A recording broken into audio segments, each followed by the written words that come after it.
Pernah kepikiran, kenapa kamu punya sedikit teman tapi justru bukan itu yang bikin kamu capek?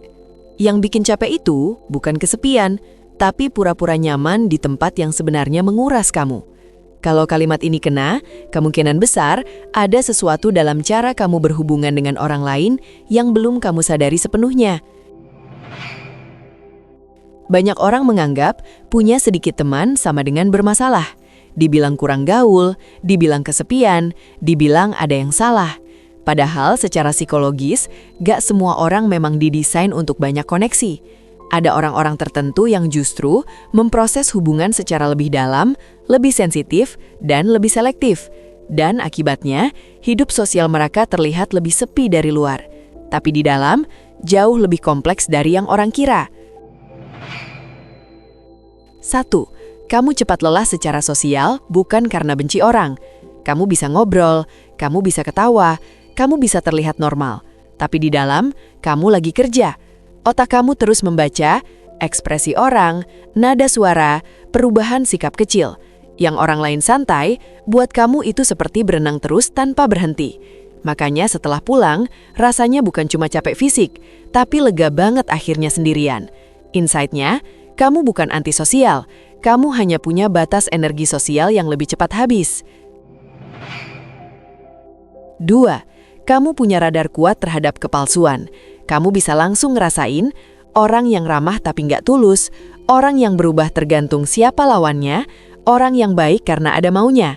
Dan masalahnya, sekali kamu sadar itu, kamu nggak bisa pura-pura nggak tahu. Buat orang lain mungkin itu biasa, buat kamu itu melelahkan. Akhirnya kamu lebih memilih, daripada harus fake, mending nggak usah. Insight-nya, kamu bukan terlalu sensitif, kamu hanya terlalu sadar. 3. Kamu pernah terlalu percaya, dan itu menyakitkan. Hampir semua orang seperti kamu punya satu kesamaan. Dulu, kamu pernah sangat tulus, percaya penuh, terbuka, gak jaga jarak, dan kecewa. Sejak itu, tanpa sadar kamu berubah. Bukan jadi dingin, tapi jadi lebih selektif.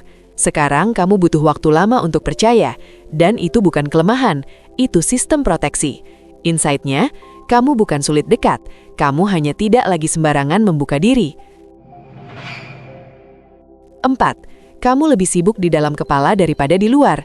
Dari luar kamu terlihat pendiam, tapi di dalam, pikiran kamu nggak pernah diam. Kamu mikir, makna hidup, pola perilaku orang, pengalaman masa lalu, kemungkinan masa depan. Makanya obrolan ringan sering terasa kosong.